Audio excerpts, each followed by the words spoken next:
Yep. So I say? Surya. Yeah?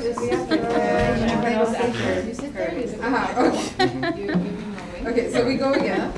Finance is here.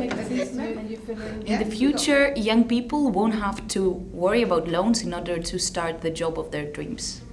Age-based stereotype had distorted both youth employability and job market.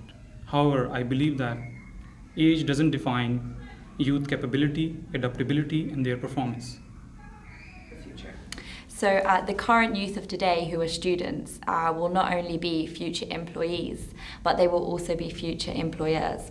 So education today is crucial for the future of employment and the creation of opportunity. I think as society, when we can tackle the deep-seated sort of perception in society that people who are of disabilities or have disabilities are not capable to do the things that other people are able to do, and when we can shift the narrative that people with disabilities have so much to offer, they have these unique skills that are being unmet, I think that leads to a fundamental paradigm shift that will lead to more young people who are unemployed getting access to job markets, getting access to jobs, and will create a future that is very, very bright for young people moving forward. Yeah. Okay. In the future, our labor force will double because of women inclusion. Remote locations are no longer remote thanks to technology. Hence, education policies should shift from telling students what to learn to teaching students how to learn, how to discover, explore, experiment, and decide. Let students who are experts of their locations decide what to learn and give them the tools to do it. Yeah. Without sufficient privacy and data protection standards, profiling technology will pose severe challenges for the right to non-discrimination and the right of freedom of expression. The society we want is for all segments of the population to have an equal chance and a decent life. But what we have now is that where you were born, your social background has a great influence to where you end up. Therefore, in future, governments, civil society, private sector should look at ways to increase the fluidity and mixing of societies so that people from disadvantaged social backgrounds have a better opportunity to access employment and education opportunities. I think finance will be an increasingly important factor in youth employment in the future as we continue to have rising youth populations and increasing inequalities. It's going to become harder and harder for youth to be able to meet the costs of time and transport to be able to find the kind of suitable employment that they need. I think technology such as AI will change the way of living of people with disability, which will make people with disability fully engaged in the society. I think we will have a more inclusive and diverse world in the future. I think that in the future, most of the learning that we do is going to happen at work.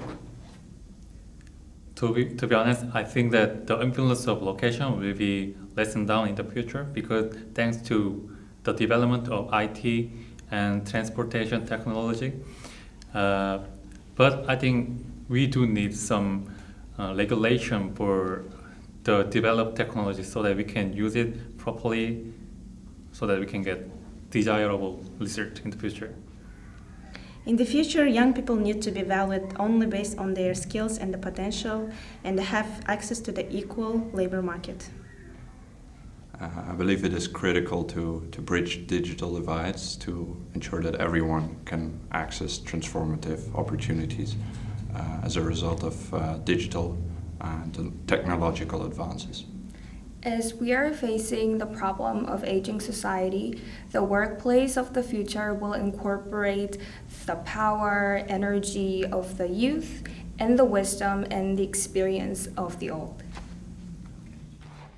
With society becoming more active and more engaged with policymakers and the private sector, I think that more opportunities will be generated, specifically focusing on young people with fewer opportunities to boost youth employment.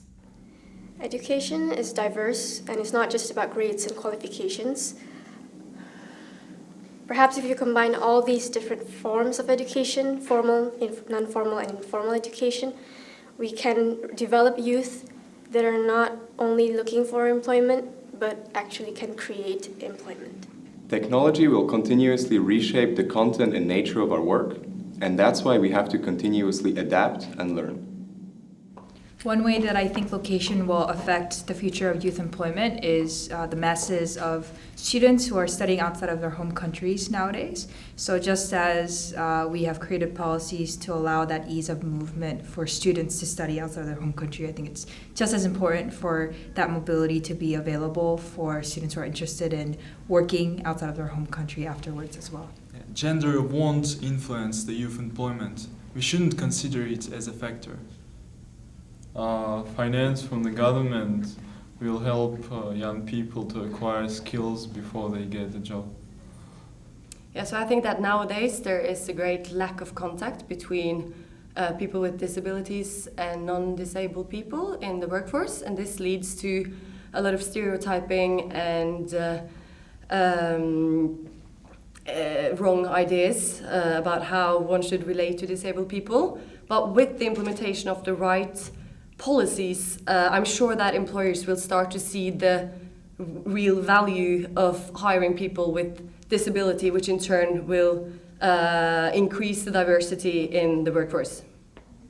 I think age will play a critical part in youth employment in the future because we have so many young people today who are tuning into the digital world as digital natives, and we have at the same time we have a lot of old people who will be retiring or who are close to retiring. So I think it's really interesting how the young people are going to take over these jobs that have traditionally been held by their parents or grandparents and make those jobs their own.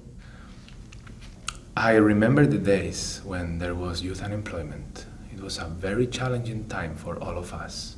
But now we live in a wonderful future. No unemployment.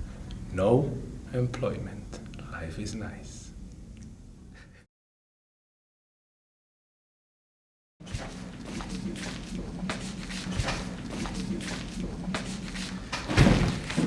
My pocket is full of candy. I was thinking the same. Share some. Full of what? No.